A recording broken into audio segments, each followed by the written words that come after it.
Have you ever wondered why the Christian and Muslim religions differ, even though they have common beliefs, like the existence of God and the time of Noah and that of Moses? Stay with me, because after this video, it will all make sense to you. Welcome back to Bible Story Spot, truth seekers and explorers of faith. Few figures in religious history hold as much significance across multiple faiths as Abraham. Revered by Christians, Jews, and Muslims alike, Abraham's story is foundational. Central to his incredible journey are his two sons, Ishmael and Isaac. They are both beloved and blessed and play pivotal roles in the narratives of the Bible and the Quran. Yet despite their shared patriarch, the stories of Ishmael and Isaac diverge in fascinating and incredibly significant ways between these two sacred texts. Understanding these distinctions isn't just an academic exercise. It's key to comprehending the unique theological paths that Christianity, Judaism, and Islam have taken. Today, we embark on a respectful and detailed journey to explore the core differences between how the Bible and the Quran present Ishmael and Isaac, focusing on their mothers, the profound event of the sacrifice, their covenantal lineages, and their enduring legacies in each sacred scripture.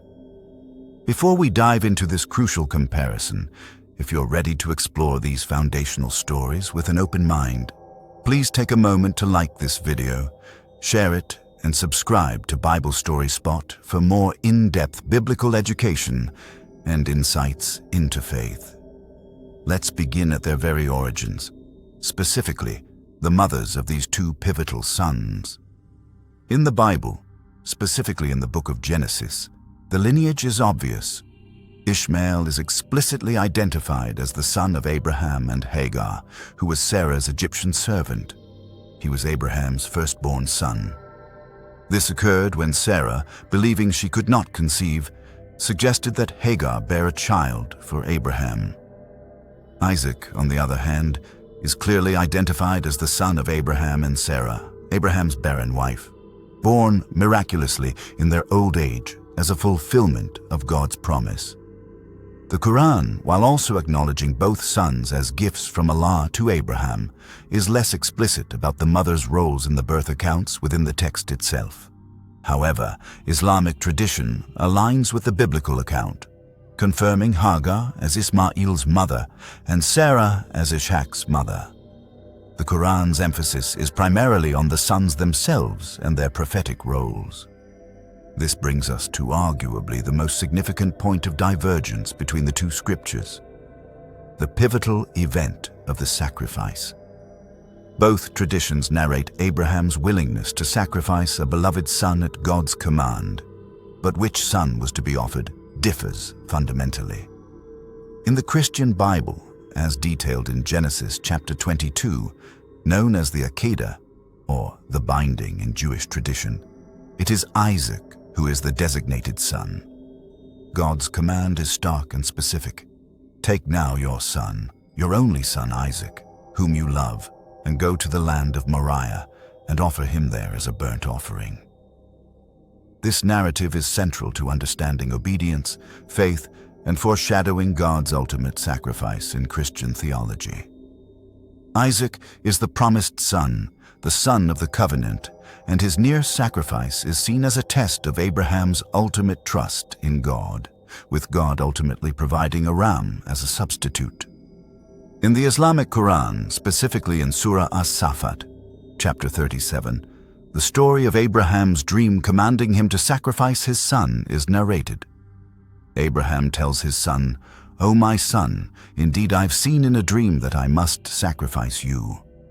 The son willingly agrees. However, and this is crucial, the Quran itself does not explicitly name which son was to be sacrificed.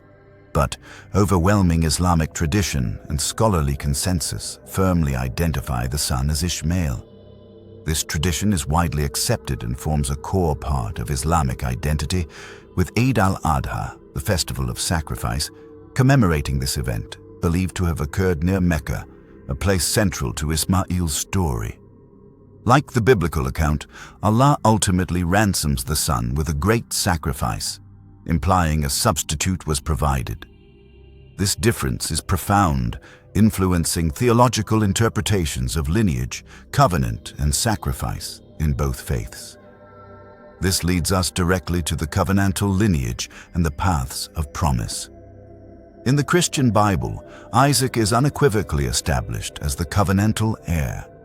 God's promises of land, numerous descendants, and being a blessing to all nations are explicitly reiterated through Isaac and then to his son Jacob, who later becomes Israel. This lineage forms the foundation of the Israelite nation and, ultimately, the line through which Jesus Christ, the Messiah, descended. While Ishmael is promised to be a great nation, he is distinctly separate from the covenant line through Isaac. In the Islamic Quran, both Ismail, Ishmael, and Ishaq, Isaac, are recognized as prophets and blessed descendants of Abraham.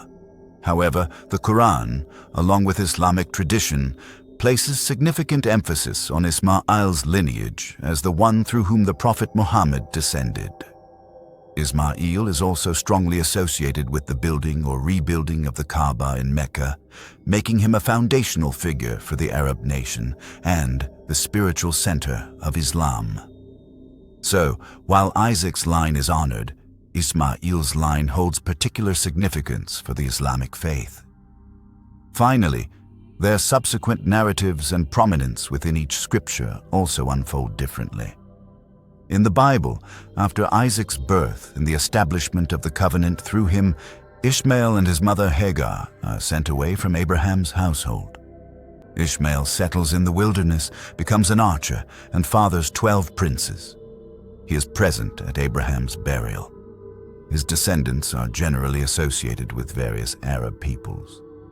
The biblical narrative then predominantly follows the lineage and story of Isaac and his descendants. In the Quran, Ismail maintains a more active and revered role post-sacrifice. He is not depicted as being sent away in the same manner.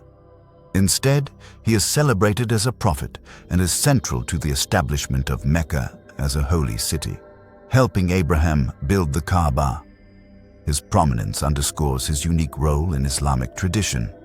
Ishaq, Isaac, also remains a revered prophet in Islam, and his lineage leads to many other prophets acknowledged in the Quran, such as Jacob, Yaqub, and Joseph, Yusuf. As we've seen, the stories of Ishmael and Isaac, while originating from the same patriarch, Abraham, unfold with distinct and profound differences in the Bible and the Quran. These are not minor footnotes, but foundational elements that shape the theological identities of Christianity, Judaism, and Islam. Understanding these specific divergences, particularly concerning the son of the sacrifice and the path of the covenantal lineage, is absolutely crucial for anyone seeking a deeper, more informed perspective on these great faiths. It helps us appreciate both the shared roots and the unique journeys of each tradition. What insights did you gain from this detailed comparison? Did any of these differences surprise you? Share your thoughts respectfully in the comments below.